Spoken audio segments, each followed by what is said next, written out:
నమస్తే సార్. ఎలా ఉన్నారు సార్? బాగున్నానమ్మా. సార్ రీసెంట్‌గా మన బీఆర్ఎస్ రజతోత్సవ సభలో భాగంగా మన కేసీఆర్ గారు మాట్లాడుతూ ఏదైతే ఆపరేషన్ కాగర్ ఉందో దాన్ని ఆపేయాల్సిందిగా మన కేంద్రాన్ని అయితే కోరడం జరిగింది. అంటే ఏంటి మావోయిస్టుల పట్ల కేసీఆర్ వైఖరి ఎలా ఉందనుకోవచ్చు మనం? అయితే ఒకటి ఇది నాకు కాస్త ఆశ్చర్యం అనిపించింది. హ్మ్. ఆపరేషన్ కగార్ అనేది అమానవీయమైనటువంటి చర్య. నక్సలైట్లను మీరు చంపుకుంటూ పోతారా? మిలిటరీ మీ చేతుల్లో ఉందని ఎంతమందిని చంపుతారు? చంపడం కాదు కదా, వాళ్ళలో పరివర్తన తీసుకురండి, మార్పును తీసుకురండి. నక్సలైట్లు చర్చకు సిద్ధమంటున్నారు, వాళ్ళని ఎందుకు పిలిపించి మీరు చర్చించట్లేదు అని ఆయన ఆ మాట అన్నారు. ఈ కగార్ అనేటువంటి మాటని చాలా విచిత్రమైనటువంటి పదం. కగార్ అంటే చివరి దాకా అని అర్థం. అంటే చిట్ట చివరి నక్సలైట్ను కూడా మేము నిర్మూలించేస్తామని అమిత్ షా, హోంమంత్రి అమిత్ షా చాలా స్పష్టంగా చెప్పారు. అనుకున్న విధంగానే ఆపరేషన్ జరుగుతుంది. ఆపరేషన్ కగార్ అనేటువంటిది ఖచ్చితంగా మావోయిస్టుల పాలిట శరాఘాతం. అది మీరు చూడండి, ప్రతి ఎన్కౌంటర్లో కూడా కనీసం మినిమం 10 మంది మావోయిస్టులు చనిపోతున్నారు. పైగా ఇప్పుడు ఒకానొకప్పుడు 14 రాష్ట్రాల్లోనూ విస్తరించి ఉన్నటువంటి మావోయిస్టుల బలం కారిడార్, రెడ్ కారిడార్ కాస్త తగ్గిపోయి ఇప్పుడు ఏమైపోయింది, 2-3 రాష్ట్రాలకు పరిమితం అయిపోయింది. ముఖ్యంగా ఛత్తీస్గఢ్ అండ్ దండకారణ్య, ఈ 2 ప్రాంతంలో మాత్రమే ఇప్పుడు కాస్త మనకు కనిపిస్తుంది. ఈ 2 ప్రాంతాలపైన కూడా కేంద్రం ఉక్కుపాదం మోపుతుంది. అదైతే వాస్తవం. కాకపోతే కగారుని ఆపాలి అన్నప్పుడు మళ్ళీ నక్సలైట్లోనా మావోయిస్టుల్లోనా ఏమైనా మానసిక మార్పు వచ్చిందా? వాళ్ళు తుపాకీ గుట్టంతోనే స్వరాజ్యం లభిస్తుంది అని ఇప్పటికీ వాళ్ళు నమ్ముతున్నారు. అంతే కదా, వాళ్ళు అనేది ఏంటి, హింస నడచ ధ్వంస రచన అంటారు. వాళ్ళు అహింసను నమ్మరు. వాళ్ళు ఏమంటారంటే అహింస ఒక ఆశయం మాత్రమే, ఆయుధం కాదు. ఆశయం సాధించాలంటే ఆయుధం తప్పనిసరి అంటారు.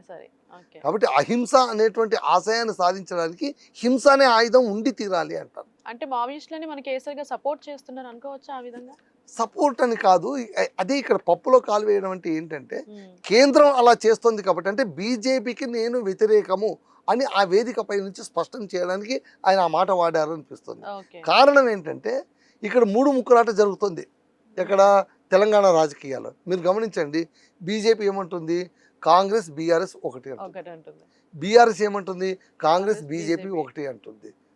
ఓకేనా, కాంగ్రెస్ ఏమంటుంది, బీఆర్ఎస్ బీజేపీ ఒకటి అంటుంది. సో ఇలాగా ఎవరెవరు మిగిలిన ఇద్దరిని మధ్యలో న్యూక్లియస్ పాయింట్ ఎవరంటే కనుక బీజేపీ. బీజేపీని ప్రతి ఒక్కరూ ఇంకొకరితో అంటగట్టడానికి ప్రయత్నిస్తూ ఉంటారు. ఇక్కడ బీఆర్ఎస్ బీజేపీ అవినాభావ సంబంధం ఉంది. అందుకోసమే కవిత గారు బయటకు వచ్చేసారు. అంటే వీళ్ళు మాట్లాడు కవిత గారు బయటకు రావడం కారణం అదే, లేకుంటే జైల్లోనే ఉండేవాళ్ళు కదా. ఏదో చీకటి ఒప్పందం జరిగింది, ఏదో రహస్య ఒప్పందం జరిగింది, అందుకే మొన్న ఎమ్మెల్సీ ఎన్నికల్లోన పోటీ కూడా చేయలేదు, బీజేపీని గెలిపించింది అని వాళ్ళ వాదనలో వాళ్ళు కాంగ్రెస్ వాళ్ళు వినిపిస్తున్నారు. బీజేపీ వాళ్ళు ఏమంటారు, కాంగ్రెస్ వీళ్ళు పక్కా ఒకరికొకరు 420 గాళ్ళు, వీళ్ళిద్దరు ఒకరికొకరు దోస్తులు, మమ్మల్ని తొక్కాలని చూస్తున్నారని వీళ్ళు అంటున్నారు. సో ఈ ప్రక్రియలోన ఆ మాటను తప్పు అనడానికో మరొకటో వీళ్ళు ఏమన్నారు, కేసీఆర్ గారు ఆపరేషన్ కగార్ అనే దాన్ని ఆపండి, ఆ హింసను ఆపండి. ఇప్పటికీ కూడా మీరు చూడండి, కేసీఆర్ గారు ఆ మాట అనగానే తెలంగాణలో ఉన్నటువంటి మేధావి వర్గంలోనో ఒకరిద్దరు స్పందించారు. ఆపరేషన్ కగార్ని ఇప్పటికీ కూడా వేణుగోపాల్, ఆ తర్వాత అంటే పౌర హక్కులకు సంబంధించినటువంటి వేణుగోపాల్ గారు కావచ్చు, హరగోపాల్ కావచ్చు, వీళ్ళిద్దరు ఇలాంటి కొంతమంది దాన్ని వద్దు అంటున్నారు.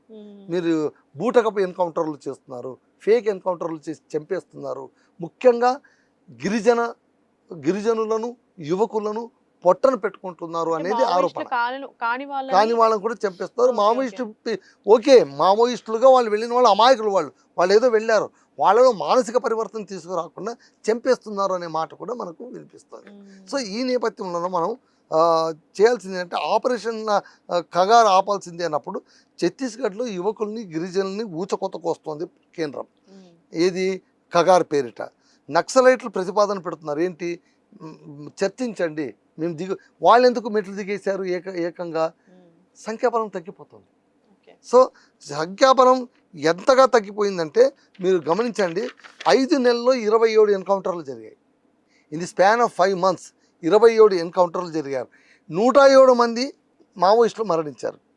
18 బూటకపు ఎన్కౌంటర్లు ఇవి అని 27 ఎన్కౌంటర్లో 18 కూడా ఫేక్ ఎన్కౌంటర్స్ అని లెక్క తెలుస్తున్నారు. సో వీళ్ళు ఏమంటున్నారంటే కార్పొరేట్ శక్తులకు అడవులను అప్పగించడానికి, ప్రకృతి సంపదను అప్పగించడానికే మావోయిస్టులను ఉక్కుపాదంతో అణిచేస్తున్నారు. మావోయిస్టులను లేకుండా చేస్తే ఆ అడవుల్ని కార్పొరేట్ శక్తులకు, ఇండస్ట్రియలిస్టులకు అప్పచెప్పేస్తే వాళ్ళు వెంటనే అడవుల్ని ఆక్రమించేస్తారు, వ్యాపారాలు చేసుకుంటారు. ఒకటి వాళ్ళు ఏంటంటే కొన్ని పాయింట్లు చెప్పారు. ఏంటి, వచ్చే ఏడాది మార్చి నాటికి కేంద్ర ప్రభుత్వం లక్ష్యం ఏంటంటే వచ్చే ఏడాది మార్చి నాటికి దేశంలో మావోయిస్టులు అనే శబ్దమే లేకుండా చేయాలనేది వాళ్ళ కంకణం. నంబర్ 1. రెండవది ఏంటి, ఆపరేషన్ కగార్ ప్రారంభానికి 120 మంది మరణించారు. 80 రోజుల్లో 120 మంది మరణించారు. ఆ లెక్కలు కూడా ఇచ్చారు. జనవరిలో 48 మరణించారు, ఫిబ్రవరిలో 40 మంది మరణించారు, మార్చిలో 30 మంది మరణించారు, అంతకుముందు 2 మరణించారు, మొత్తానికి 120 మంది. సో 3 నెలల్లోన 120 మంది మరణించారు. మళ్ళీ మావోయిస్టులు శక్తి మొత్తం తగ్గిపోతుంది. సో 20 ఏళ్ల క్రితమే 14 రాష్ట్రాల్లోన మావోయిస్టులు ఉంటే ప్రస్తుతం కేవలం ఛత్తీస్గఢ్, తెలంగాణ, ఒడిస్సా ప్రాంతాల్లో మాత్రమే ఉన్నారు. సో ఛత్తీస్గఢ్లోన 2019 నుంచి 250 సిఆర్పిఎఫ్ క్యాంప్స్, మిలిటరీ క్యాంప్స్ అక్కడ స్థాపితమయ్యాయి. కేంద్ర ప్రభుత్వం లక్ష్యం ఏంటంటే అడవుల్లోన, అంటే మావోయిస్టుల ప్రాబల్యం ఉన్న అడవుల్లోన ప్రతి 4 కిలోమీటర్లకు ఒక క్యాంప్ ఏర్పాటు చేయాలని. అంటే అక్కడ ఇంకా భవిష్యత్తులోనూ మావోయిస్టుల శబ్దమే వినిపించకూడదు అనేటువంటిది చాలా తీవ్రంగా జరుగుతోంది. హోంమంత్రి అమిత్ షా గారు పట్టుదలతో ఉన్నారు, దానికి మోడీ గారు కూడా సపోర్ట్ చేస్తూ ఉన్నారు. మావోయిస్టులను నిర్మూలించాలి. కగార్ అనేటువంటిది కాళరాత్రిగా మారుతుంది, మావోయిస్టులకు కంటిపైన కునుకు లేకుండా చేస్తోంది. అయితే కేసీఆర్ గారు మళ్ళీ ఈ మాట మాట్లాడడం అనేది దేనికి సంకేతం? గతంలోనే తెలంగాణ రాష్ట్రం వస్తుందంటే ఒక మాట అన్నారు. ఏంటి, తెలంగాణ రాష్ట్రం వస్తే మళ్ళీ మావోయిస్టులకు నిలయం అయిపోతుంది, మావోల చేతికి వెళ్ళిపోతుంది, నక్సలైట్ల చేతికి వెళ్ళిపోతుందని అప్పట్లో కొంతమంది చెప్తే కనుక 10 ఏళ్లలోన ఒక్క నక్సలైట్ అని ఉన్నాడా చూసారా అని కేసీఆర్ గారు అన్నారు. ఇప్పుడు కేసీఆర్ మళ్ళీ కగార్ ఆపరేషన్ వద్దు అని అనడంలో మానవీయ కోణం ఉందా, రాజకీయ కోణం ఉందా? ఒకవేళ రాజకీయ కోణం ఉంటే అది తమకు ఏ విధంగా లబ్ధి కలుగుతుందని ఆయన భావిస్తున్నారు అనేది ఇప్పుడు క్వశ్చన్ మార్క్. ఏది ఏమైనా ఇది ఒక సంచలనమైనటువంటి ప్రకటన. ఆపరేషన్ కగార్ని ఆపాలి అని కోరడం అనేటువంటిది definitely it is a sensational statement.